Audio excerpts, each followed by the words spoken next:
Good morning. Good morning and welcome to Media Pulse, the show where we help you make sense of Thai politics. And this week, of course, there's a lot to make sense of. Definitely. I guess from this point on, our audiences will need to get used to hearing the term 2001 MOU.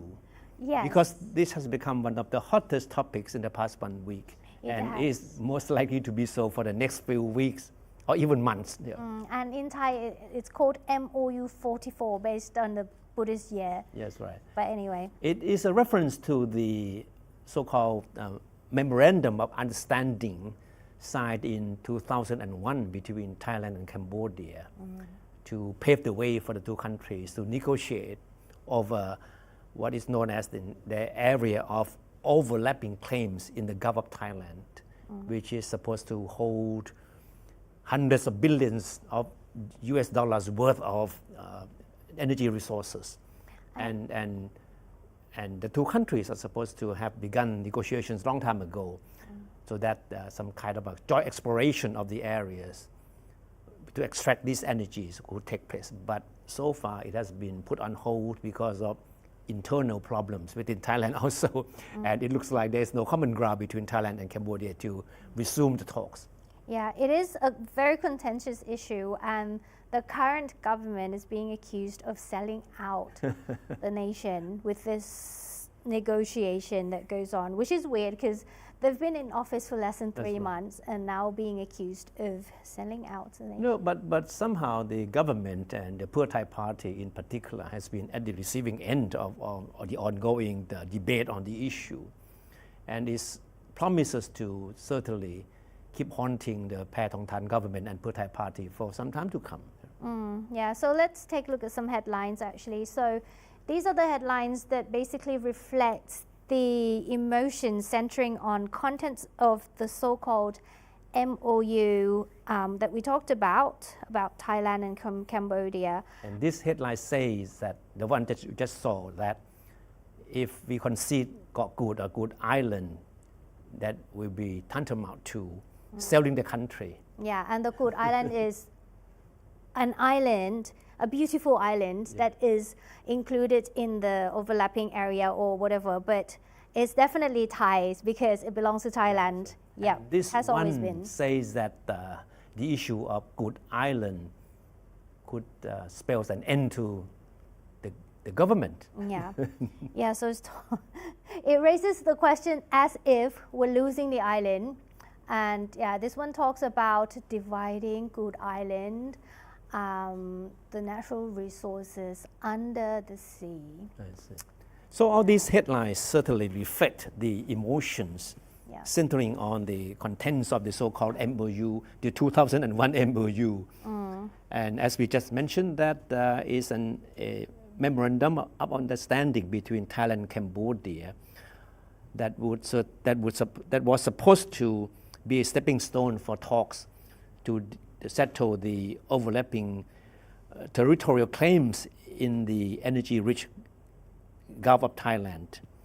The Thai government insists that the MOU is the best platform for the two countries to negotiate demarcation and the joint exploration of the hydrocarbon resources in the disputed area. Yeah, but critics are not happy about it. Like political activists, academics, and opposition politicians argue that the MOU, this MOU we see here, puts Thailand in a disadvantageous position.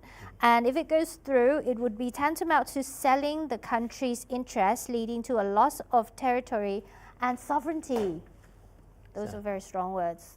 No, it now has been more than 2 decades since the two countries adopted the MOU. I think the issue is that the document ties together the border delimitation and resources sharing into what is described as an indivisible package.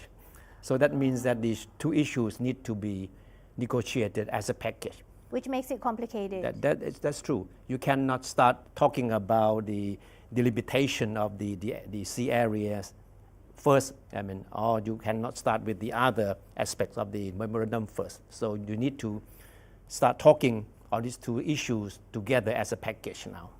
So the MOU was signed during the tenure of the former Prime Minister Thaksin, right, who is known for his cozy ties with Cambodia's leader back then. And signing on behalf of the Thai government was คุณสุรเกียรติเสถียรไทย the foreign minister at the time. Yes. So the MOU has triggered such an outcry. So we'll come back to that a bit later on, but roughly the island that we're talking about and the area is about 26,000 square kilometers along the borders that is filled with an estimated 10 trillion baht worth of natural gas and oil. That's a lot of money. And that's according to energy experts' estimates. So for decades, the area was left unexplored because of the two countries, they have been unable to come to an agreement. Yeah. No, the ongoing debate on the issues has less to do with the two countries' relationship. Right? It has more to do with the disputes among Thais, the various sectors of the Thai society. And at the crux of the ongoing debate among these different groups of Thai people is the status of Good or Got Good, a good island in the Trat province in the Gulf of Thailand. Critics of the MOU fear that there is a possibility of the island being conceded to Cambodia, something that the Patchimanon government is working very hard to deny. So that's weird because that's why top government officials have come out to say that this shouldn't be a concern in the beginning, and the Prime Minister actually insisted that the island is a Thai territory and will never be given up for negotiation. And it has always been under Thai jurisdiction. But there are certain parts in the MOU that have given rise to such concerns. The critics of the MOU claim that its contents could be interpreted as Thailand recognition of Cambodia's claim on the island.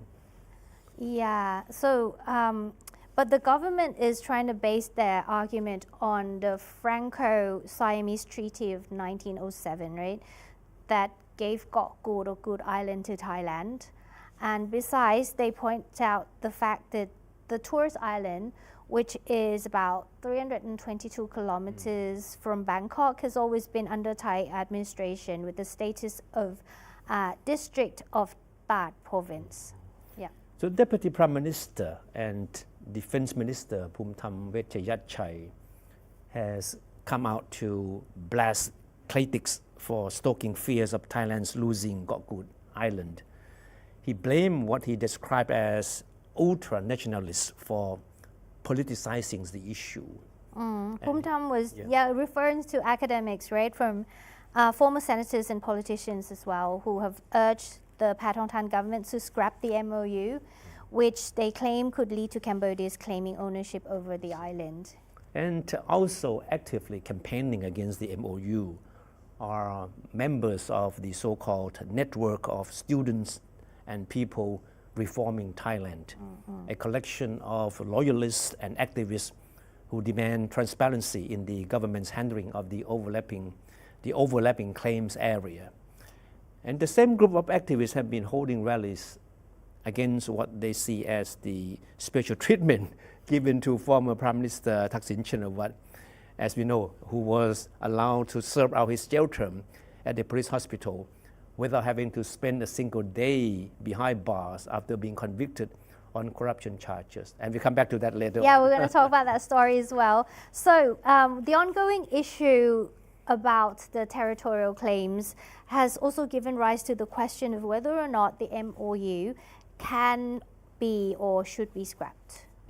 The Prime Minister Patchimanon has insisted that Thailand cannot unilaterally revoke the MOU as it would trigger a legal issue with Cambodia. Yeah, but the critics argue that the MOU is not legally binding, it's a memorandum of understanding. As you can see that the ongoing debate is now among Thais, not with our neighbors.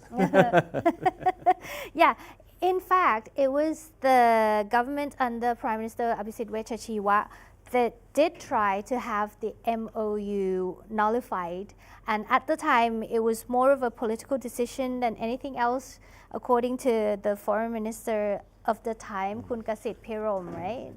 It's very interesting that Kun Kasit Pirom, the former foreign minister, what he told Thai BBS, he said that the move to try to have the MOU scrapped unilaterally by Thailand was in response to then Cambodia Prime Minister Hun Sen's appointment of Thaksin Shinawatra as economic advisor.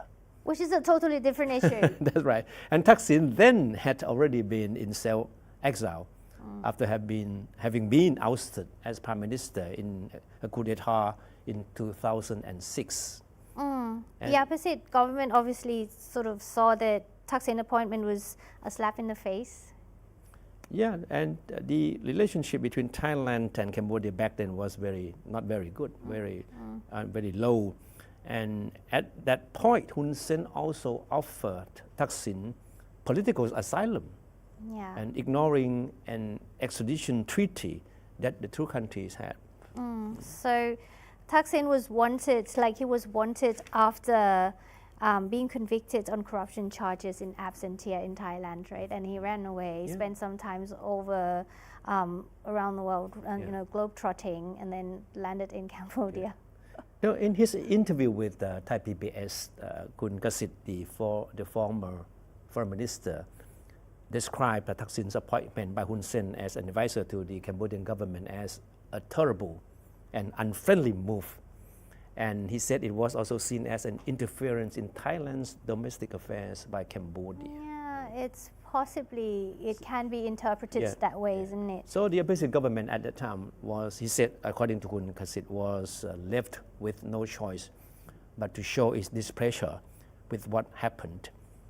And this is what Kasit had to say about the incident. We had to make it clear that we were not happy with Thaksin's appointment. And that's why the opposition government moved to try to have the MOU scrapped. So was the message sent? I guess that it was sent quite clearly. However, in the end, the move did not go through because, according to Kun Kasit, the decision was never ratified by Parliament as constitutionally required if it was to take effect. So Prime Minister Abhisit, who was then under mounting political pressure, he dissolved the House before the issue went to the legislature. And this leads us to the question why the Paetongtarn government's handling of the 2001 MOU is causing such an alarm among its critics. Because, the person who's calling the shot is none other than her father in the Thai party, right? Yeah. And Hun Sen's appointment of Thaksin as economic advisor in 2009 was certainly a very good testimony of the close ties between the two, right? And in another sign of his support for the former Thai leader, Hun Sen in April 2012 allowed Thaksin and his red shirt supporters from Thailand to celebrate Songkran Water Festival in Siem Reap. Yeah, and you know what attracted the most attention when Thaksin and his sister, the former Prime Minister Ying Shinawatra, they went to Phnom Penh in August last year to celebrate Hun Sen's birthday. It was this picture, the two families. Yeah. And a few days later, Thaksin flew back to Thailand, ending his almost 20 years in self-exile. But that was not the end of the story yet. When Thaksin was discharged from the police hospital in February this year, after being granted a parole, Hun Sen made a much publicized visit to the former Thai leader at his residence. Yeah, we do remember that. This picture here in August. And in his Facebook post, Hun Sen described his relationship with Thaksin as that of brothers and touted what he said was their 32 years friendship. So this kind of relationship between the two former leaders has raised concern among critics of Thaksin and the Pheu Thai party. And in a sign that the Thai government will press ahead with negotiations under the MOU despite critics' concern, Prime Minister Paetongtarn has said that she will appoint Thai members of the Joint Technical Committee in 2 weeks' time to resume talks with their Cambodian counterparts. And when she was asked whether Defense Minister Phumtham would be made the chief of the Thai representatives to the committee, she refused to make any commitment. She did not deny or confirm the speculation. Yeah. The Joint Technical Committee is required under the MOU to, among other things, to draw up basis for sharing of costs and benefits of the exploitation of hydrocarbon resources in the joint development area that will take place. It will also draw up the limitation of the territorial sea, continental shelf, and exclusive economic zones. So this is where they start talking about two things concurrently, meaning the demarcation and the natural resources. Okay. Meanwhile, people in Kok Gut, they have been rather surprised by the ongoing dispute that involves the status of the famous tourist island, because all they know is that the island has always been a Thai territory. And the immediate fallout from the publicity over this issue is a visible drop in the number of visitors to the island, according to the Tourism Association. Yeah, again, we need to reiterate that as far as Thailand is concerned, there has never been a question whether or not Kok Gut or Gut Island, which is a district of Trat province, is an integral part of the country. So it has always been under Thailand's territory, and people have been, if you go there, you don't need passport stamps or anything. So it's within in Thailand. According to the president of the Tourism Association, the dispute or the ongoing debate on this dispute has led to a 30% drop in hotel bookings on the island, which is famous for its beautiful beaches, rich mangrove forest, and coral reefs. Which is a curious thing, isn't it? The news come out, but yeah, it affects tourism. I hope it recovers soon. Yeah, but footnote, today, Kun Phumtham, the defense minister, will be visiting Gut Island, Kok Gut. And the idea is to make a symbolic gesture to reaffirm Thailand's ownership of the island, and to give moral support to local people that don't be worried. I mean, this is Thailand's territory. Nobody going to take it away from you. And another interesting and related development is that this issue, we cannot say that it has not been politicized, because Palang Pracharat, which is one of the major opposition parties, is using it as a new issue to attack the Pheu Thai-led government. According to Kun Phaiboon Nititawan, who is the Secretary General of the Palang Pracharat Party, the party leader, General Pravit Wongsuwan, he has been absent from the news headline for quite a while, right? But he's now as back. well as parliamentary meetings. Now he's back in the headlines. So Kun Phaiboon quoted General Pravit as having told the party's executives and MPs to make all efforts to have the controversial MOU scrapped, and in quotes, to defend the country's territorial sovereignty. But the irony is that Kun Clare and whoever is watching, that General Pravit was once the chief representative of Thailand in the Joint Technical Committee under the MOU. But according to Kun Phaiboon, General Pravit back then wasn't aware that the MOU could be that problematic. So now he realizes that it's very problematic, so he's taking a step back and saying that, well, we don't need this MOU anymore. It needs to be scrapped. It needs to be scrapped now. I made a mistake. I shouldn't have negotiated it. All right. I'm sure next week we'll come back with progress or lack of progress on this issue. Yeah. Well, another news story that has been on the radar of the Thai media this week is the case of Thaksin and his prison term, as well as the investigation into his role in the Pheu Thai party. So as we all know, he served his sentence on the 14th floor of the Police General Hospital without spending a day in jail, right? And back then, in August 2023, people raised question about how that was legally possible. Like, was he really ill, or what medical treatment did he receive, or did he receive any kind of special consideration from the Department of Corrections? And over a year on, we're now in 2024, at the end of 2024 now, these questions are not going away. It still remains one of the biggest political puzzles. Yes, and it's even being talked about even more because one of his old political ally, we're talking about the Police General Seripisut Themiawet, who filed a petition about Thaksin with the NACC, so the National Anti-Corruption Commission, a few months ago, and he made a press conference as well.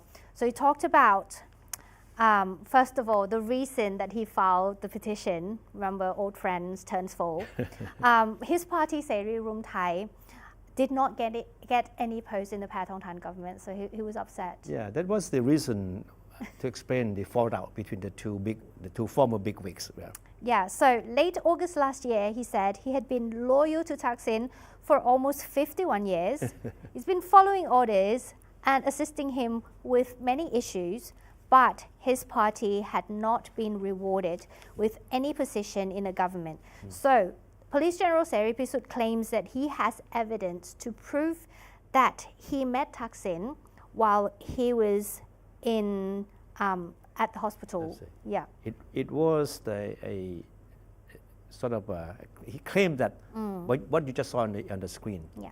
The conversation through the line application between him and someone representing Thaksin, talking about how and when he could go and visit Thaksin, and he cited that as a very important piece of evidence to show that after all, I mean, Thaksin was not that restricted in meeting people while he was recuperating from at the police hospital.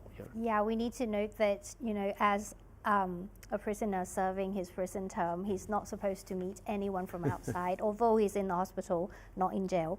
But anyway, so the case went to the NACC, and fast forward to this week, there were reports about how the NACC did not receive the due cooperation in the process that they were trying to investigate for more information about how Thaksin spent his time on the 14th floor at the hospital. So the NACC actually asked for Thaksin's medical record 3 times, but did not receive it. And the hospital and other people involved cited PDPA, which is the Personal Data Protection Act. Yeah, and it looks like this issue has become one of the topics that the Prime Minister, Kun Pathongtan, has to face every day when meeting reporters. Exactly. She even talked to the media about it. She emphasizes with the media that the government will not interfere with the request for Thaksin's medical records from the NACC, and that she's willing to cooperate with the investigation in due process. And she's not worried about how this will affect her image when she represents Thailand on international stage, because she's going to Peru for the APEC meeting as well. Right. Okay, the so-called Floor 14 scandal has also caught the attention of one of the House committees. Yeah. Right. The House committee, whose name is rather long, is officially known as the House Committee on State Security, Border Affairs, National Strategy and Reforms. So everything under the sky is under the could be considered to be under the scrutiny of this House Committee. Comprehensive, yes. And the committee is headed by one of the most energetic MPs of the People's Party, Kun Rangsiman, right? And the House Committee believes that the so-called Floor 14 scandal is important enough to warrant its scrutiny. So what happened? So, Floor 14 scandal. Yeah. So basically, he raised 3 basic questions, I think. So also on Thursday, right, just a few days ago, the House Committee summoned a number of people supposedly involved in the case to testify. And among them were representatives from the Corrections Department, which look after the country's prisons, and the police hospital. Yeah. So to talk about the three questions that the House Committee wanted to raise. So what are the three questions? Okay, the three questions. The first one is whether Thaksin's treatment at the police hospital was justified. And number two is who authorized Thaksin's prolonged stay at the police hospital, and was the decision legally and medically justified?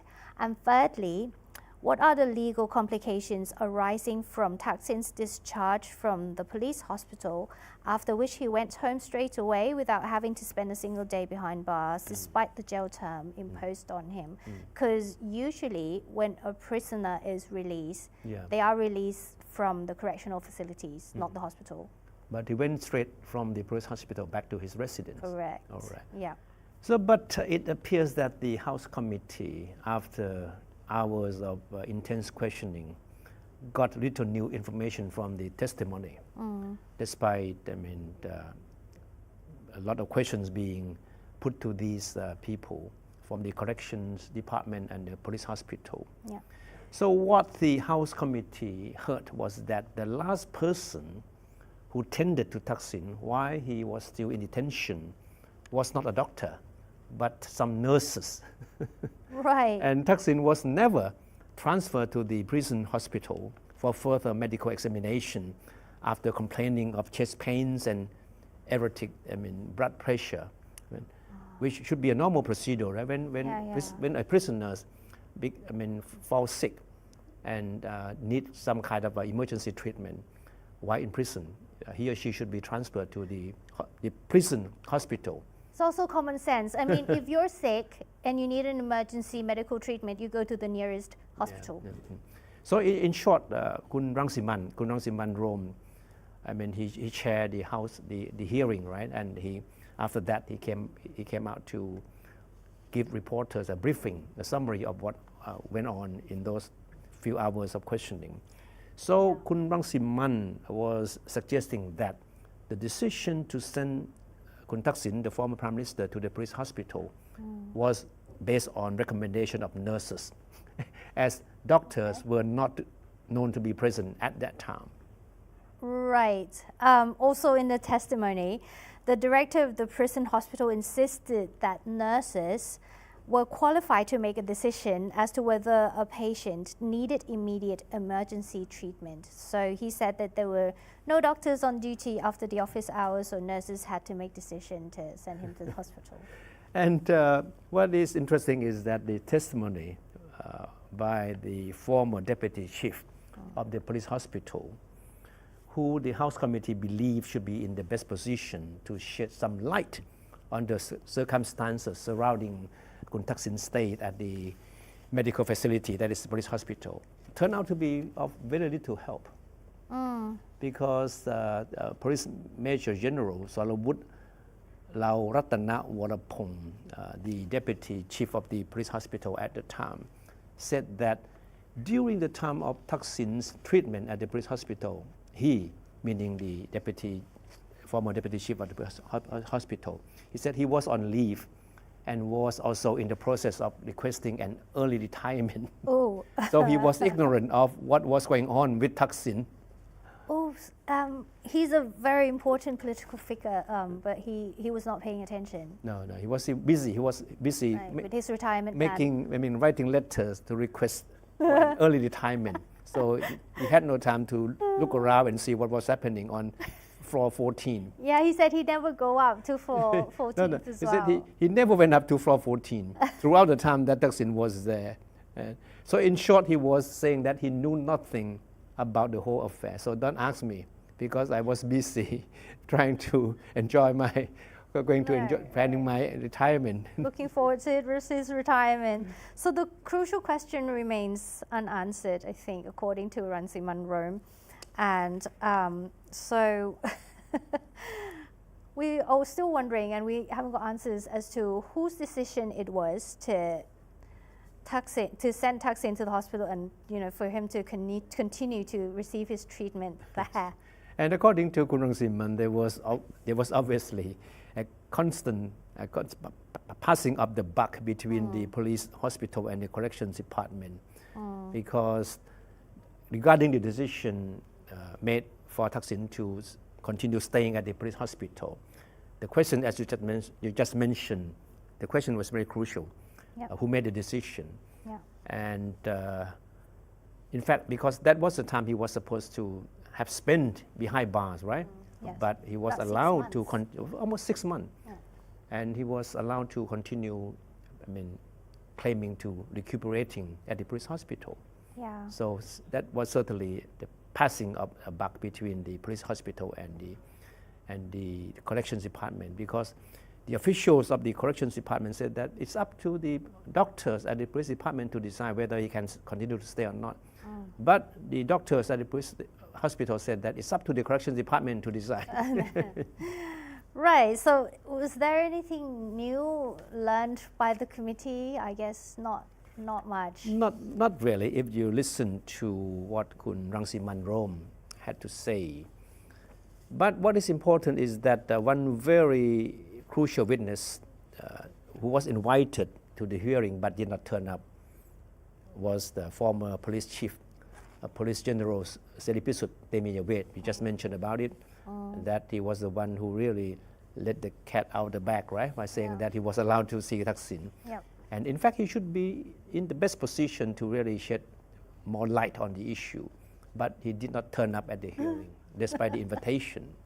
Well, to be fair, he did not show up to meet the parliamentary committee because he said Thaksin's people from Pheu Thai is also on the committee. That's what he said. Okay. So he doesn't want to go and reveal too much No, information. he claimed that he has supplied whatever evidence he has to the National Counter-Corruption Commission. So there is no need for him to speak to any other agencies about this issue. And in terms of Prime Minister Paetongtarn, do you think because are there conflicts of interest there? Because by title, the Prime Minister also looks after the Royal Thai Police. I think that is very clear. I mean, there's no question about conflict of interest because what we are witnessing this day is something unprecedented in Thai political history anyway.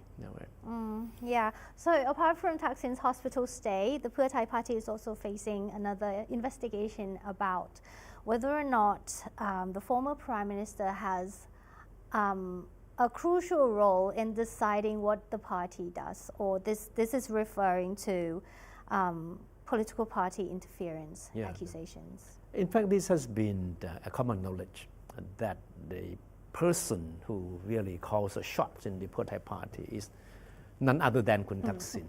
But if found guilty, this could lead to party dissolution. Okay, that legally speaking, of course, the party will need to answer a lot of questions about Thaksin's so-called overdue influence over the party's decision-making process.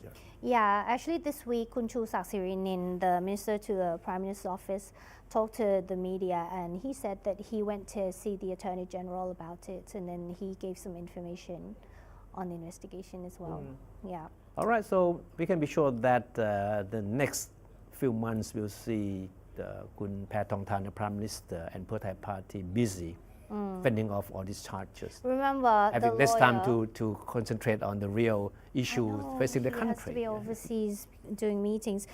Remember the lawyer who started all this, Kun Thirayut Suwanngaesorn? He was actually the same lawyer that started the case about the MOU44 party dissolution, remember? So he didn't fail that time. So he does have a good track record. He's experienced.